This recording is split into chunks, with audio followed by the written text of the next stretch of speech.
Alhamdulillah sehat Pak. Gimana kabar Bapak? Alhamdulillah sehat Pak. Alhamdulillah. Oh ya, hari ini Bapak akan melakukan proses kucing ya. Oh iya betul Pak. Terus saya diminta untuk melakukan pengamatan, observasi selama Bapak melakukan proses kucing. Iya. Baik Pak, sebelum kita melakukan pengamatan atau observasi, saya ingin bertanya Pak, kira-kira kompetensi apa sih yang ingin Bapak kembangkan dalam proses kucing ini? Oh iya Pak, betul. Rencananya pada hari ini itu ada klien Pak, dimana klien tersebut kan mungkin ada hal yang harus diselesaikan. Jadi ingin sekali membuat menggunakan alur itu alur tirta Pak. Dimana alur tirta tersebut kan kita perdalam mengenai tujuan, mengidentifikasi masalahnya seperti apa, sampai ke tanggung jawab klien tersebut tuh arahnya kemana. Oke, baik Pak Asep. Jadi Pak Asep akan melakukan proses kucing ini melalui alur kita ya Pak ya. Pak Asep akan menunjukkan di mana posisi tujuan dari masalah klien Bapak, identitas masalah, identifikasi masalah, sama rencana aksi dan tanggung jawabnya dari klien Bapak. Nah di sini Pak, dari alur kita kan ada kompetensi intinya Pak, di mana ada kehadiran penuh, terus yang kedua mendengar secara aktif, lalu mengajukan pertanyaan-pertanyaan yang berbobot. Menurut Pak Asep, dari kompetensi itu, kompetensi mana yang akan Bapak kembangkan Pak? Rencananya mengenai kompetensi kehadiran penuh. Iya, kehadiran penuh, di mana dengan kehadiran penuh tersebut kita akan mengetahui masalah. Jadi kita nggak menyelesaikan masalah, tetapi kita akan mengiring supaya klien tersebut menemukan masalah. Oh gitu.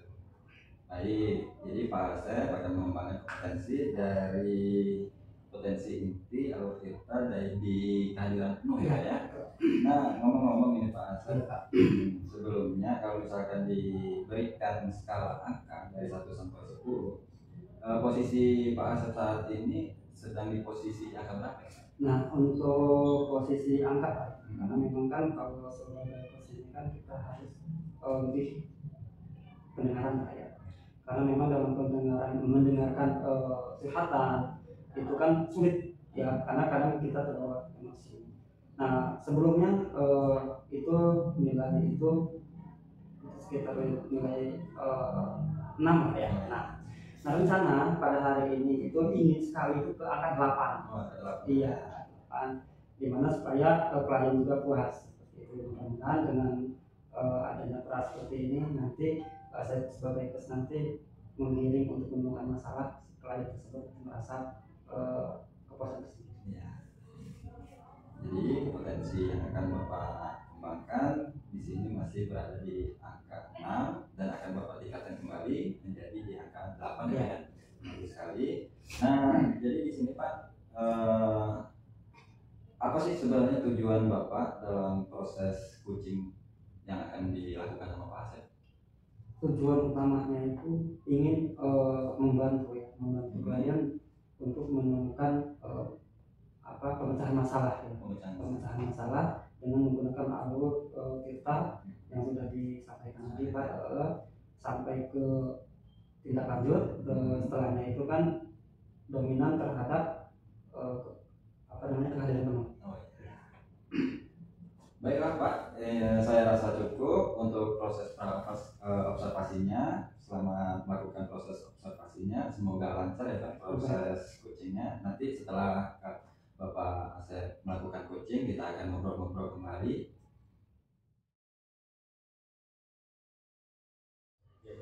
Gimana kabarnya Pak? Alhamdulillah sehat Pak. Tadi ada acara tadi. Betul. Jadi ini nyempatkan waktu nih Pak Asep, pengen ketemu Pak Asep. Kebetulan saya ini punya masalah. Kayaknya kalau dipikir sendiri kayaknya berat nih Pak Asep. Jadi saya minta tolong Pak Asep membantu saya untuk bisa menyelesaikan permasalahan yang saya hadapi. Kalau ada sebenarnya sambil ngobrol aja Pak ya. Betul. Ngobrol aja. Memang waktu itu pernah saya high jalan ya. Iya karena ada kesibukan jadi tidak sempat lagi. Padahal pengen berhenti bener saya waktu itu. Iya. Pengen ngobrol. Nah, makanya saya sempetin bener nih waktunya pengen ketemu Pak Asep menyampaikan apa yang jadi masalah saya. Jadi kalau seperti itu tujuan dari permasalahan Bapak ya sebenarnya Pak ini apa Pak? Nah ini nih Pak Asep. Jadi kan pas hari apa itu ya? Seminggu yang lalu lah sebelum saya papasan sama Pak Asep itu, saya masuk kelas. Jadi mimpi saya di dalam kelas itu nggak tercapai. Iya. Suasana kelas kacau, ya kan. Dan satu persatu saya tanya anak-anak itu, nah, bagaimana perasaan kalian pagi ini? Ada yang jawab bosan, jenuh lah, males lah. Gimana saya mau ngajar Pak kalau kayak gitu, ya kan? Iya. Jadi kesiapan belajar anak itu nggak ada. Jadi pusing saya tuh. Bahkan saya tuh kayaknya putus asa mau masuk kelas itu. Kayaknya kehadiran saya di kelas itu nggak dibutuhkan lagi gitu Pak Asep. Jadi di dalam kelas itu permasalahannya ada siswa ya Pak. Ya. Nah setelah Bapak menemukan permasalahan kelas itu bagaimana perasaan Bapak ketika melihat murid-murid yang hal seperti itu perasaan? Nah berarti kan bisa saya simpulkan Pak Asep. Berarti motivasi anak untuk belajar itu nggak ada. Nah itu menjadi tantangan sih buat saya. Nggak mungkin lah saya ninggalin kelas itu karena kondisi kelas seperti itu kan. Tetap saya harus mau nggak mau, siap nggak siap kan tetap masuk ke kelas itu. Nah, cuman gimana caranya nih saya, bagaimana anak-anak itu motivasinya tumbuh gitu. Tumbuh ya Pak. Betul. Baik. Kita identifikasi ya Pak ya. Iya. Identifikasi lebih dalam lagi Pak. Kayaknya seru kayaknya. Melihat dari apa yang disampaikan oleh Bapak. Jadi kira-kira nih Pak, apa faktor yang menyebabkan murid-murid itu seperti itu Pak? Nah, kayaknya sih ya, selama ini yang saya lakukan ketika pelajaran di kelas mungkin monoton, kemungkinan ini ya monoton. Jadi setiap masuk kelas itu lagi metode yang saya gunakan gitu loh. Jadi anak-anak udah bisa nebak tuh, wah Pak ini pasti mau skenario pembelajarannya ini. Nanti pertanyaan awalnya ini nih. Lalu kan bosan anak-anak gitu. Kayaknya itu Pak pasti monoton lah gitu. Mungkin dalam pembelajaran Bapak dalam kelas itu monoton Pak. Betul. Nah, sebetulnya saya terinspirasi juga ada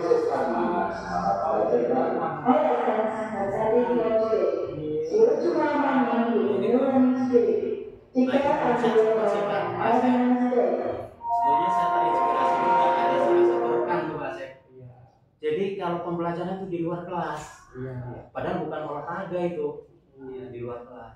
Saya perhatikan dan saya amati seru juga mereka gitu, fokus, konsentrasi kan gitu. Nah itu belum pernah saya coba. Belum dicoba ya Pak. Belum. Dengan hal-hal lain mungkin ya Pak ya. Oke baik, ini kita lebih dalam lagi ya Pak. Betul. Kita secara rencana aksi nih Pak, lebih dalam lagi. Kayaknya permasalahan Bapak ini dalam kelas ini emang kompleks Pak, karena siswa ini kan bermacam-macam karakter mungkin Pak. Ya. Jadi apa yang dapat Bapak lakukan untuk membantu siswa tersebut agar lebih efektif, lebih aktif lah dalam kelas? Jadi selama waktu saya ketemu Pak Asep itu, saya sudah punya bayangan tuh. Cuman kan ide saya itu ingin saya ceritakan ke Pak Asep terkait, kan saya baca-baca tuh referensi dari peristiwa itu, kan saya stres Pak Asep. Akhirnya saya cari di Google, nah di situ ada pembelajaran berdiferensiasi. Nah, saya pelajari, kayaknya bagus juga nih. Nah, saya mau coba pakai itu Pak Asep. Pembelajaran berdiferensiasi. Dan di situ juga tanpa sengaja saya buka YouTube ya, Pak Asep. Di situ ada keterampilan sosial emosional kalau nggak salah. Iya. Nah, jadi gabungan itu Pak Asep. Metode pembelajarannya berdiferensiasi dan juga diuji dengan KSE, karena di situ waktu di YouTube itu ya ada namanya membangkitkan motivasi siswa lah di awal pembelajaran itu, pakai tarik napas, keluar napas, nah gitu. Kayaknya itu bisa lah untuk melatih mereka gitu. Berarti ditanya.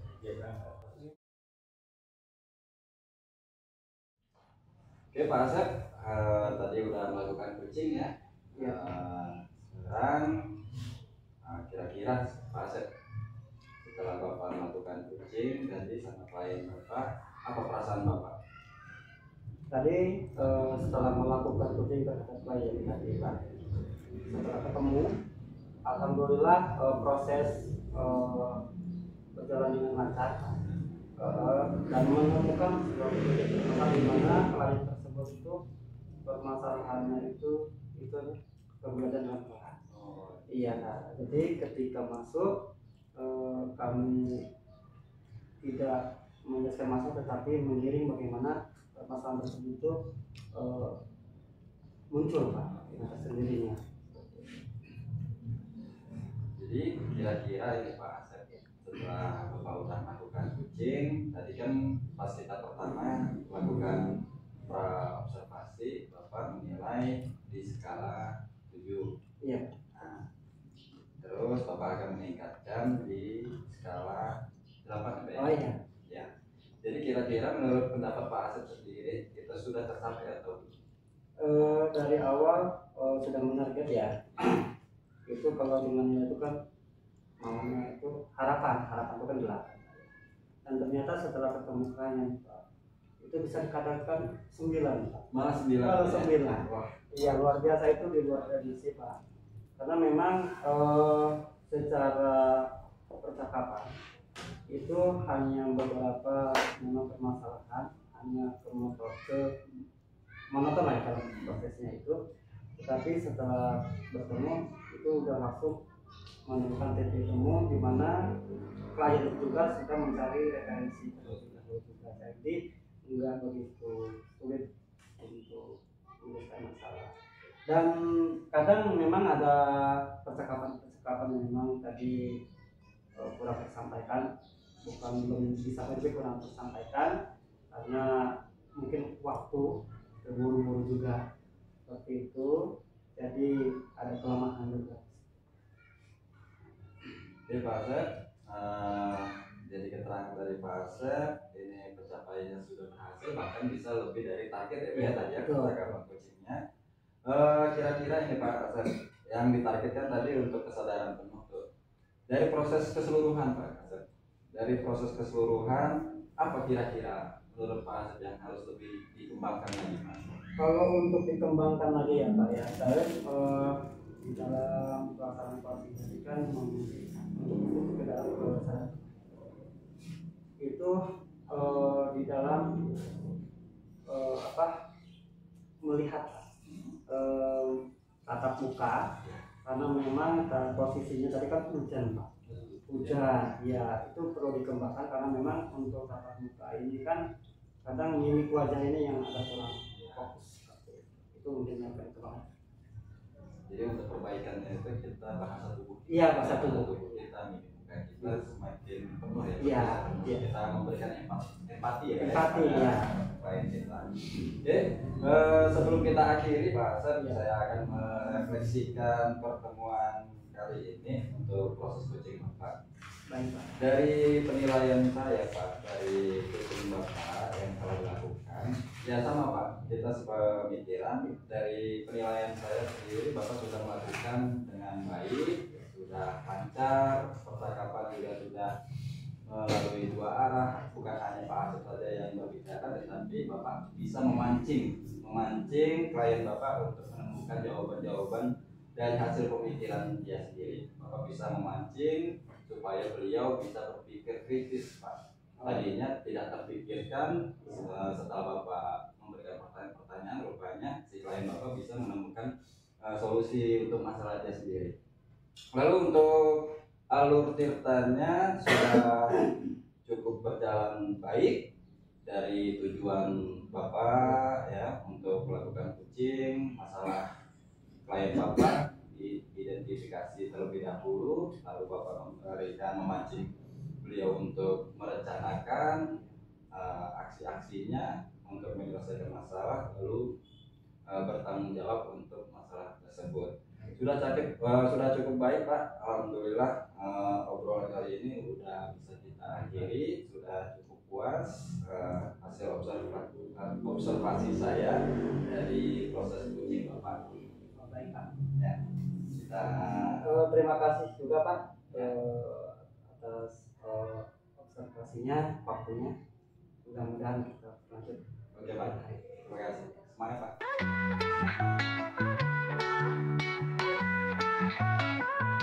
Di ruang kelas yang penuh harapan, coach dan coaching bersama berjuang dalam modul 2.3.